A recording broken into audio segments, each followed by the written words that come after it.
Welcome to the What is Stoicism podcast. Without your propulsion, your soul may lie dormant. With nothing pushing it forward, it succumbs to the deceptive comfort of inactivity.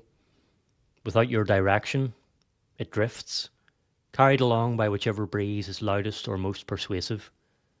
Without your cultivation, it grows small and undernourished. Deprived of attention, it sheds its warmth and vitality, withering into something hollow. Your soul requires deliberate care. The work of philosophy is the work of pushing it, pointing it, and preserving its healthy glow.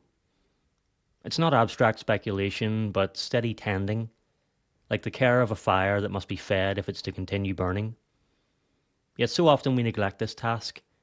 We become preoccupied with other souls instead of our own. We strain to glimpse the motives and character of others. We fuel uncharitable suspicions. We measure ourselves against them, wondering whether their soul is in a better or worse state than ours. It was precisely this distraction that Marcus Aurelius warned himself against in his Meditations. One doesn't commonly see people becoming miserable as a result of not taking note of what's going on in someone else's soul, he wrote. But anyone who's unaware of the activity of his own soul can't help but be miserable. The message is as relevant now as it was then. Misery doesn't usually arise from insufficient curiosity about others. It arises from neglect of ourselves. When we fail to examine our own judgments, impulses, and habits, we drift. We react instead of choosing. We become passengers instead of pilots. So we must be aware. We must propel our souls.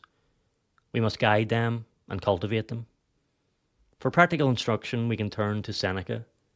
In On the Happy Life, he outlines the path a well-tended soul must follow. Nature, he says, is the guide he chooses.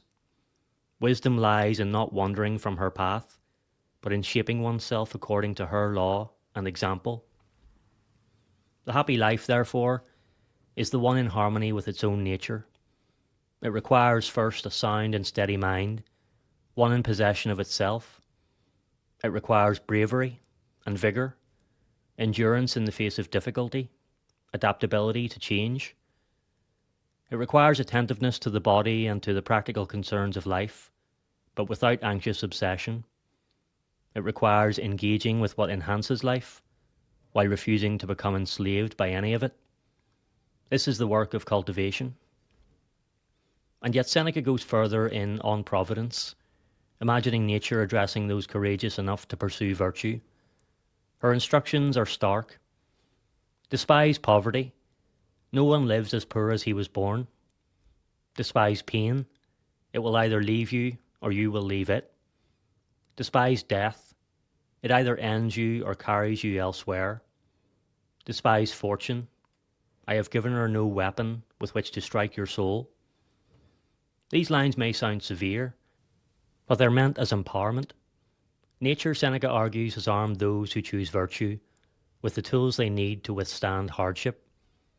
External goods, gold, silver, reputation, status, may dazzle, but they are fragile. They're decorations, easily scratched or stripped away. Those who depend on such externals are perpetually vulnerable. Their peace can be shattered by loss, illness, or the shifting winds of public opinion. They appear impressive, perhaps, but beneath the surface they remain exposed. By contrast, those who cultivate virtue possess a more durable wealth. Their blessings are inward. Courage, discipline, resilience, clarity. These can't be stolen by fortune. They can't be confiscated or destroyed by accident. Such a person learns to despise poverty not by romanticizing deprivation, but by recognizing that self-respect and character are untouched by material lack.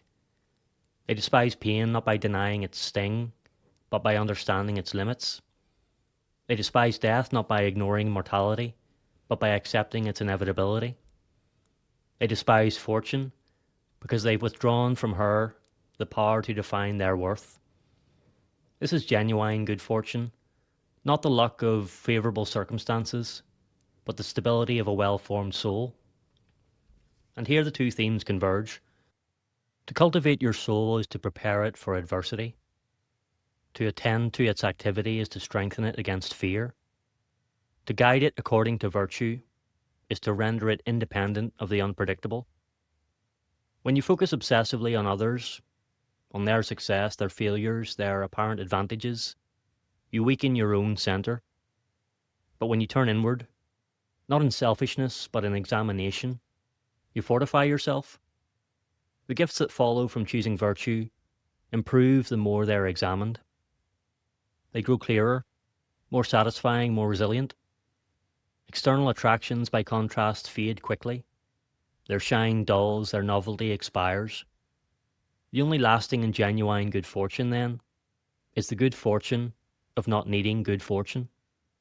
Such a person, such a student of philosophy, has what they need, not because life is easy, but because they're prepared, not because adversity never arrives, but because their soul has been cultivated to endure it. So today, be present with your own soul, notice its movements, question its judgments, feed it with reflection, strengthen it with courage, guide it with virtue, and leave the tending of other souls to them.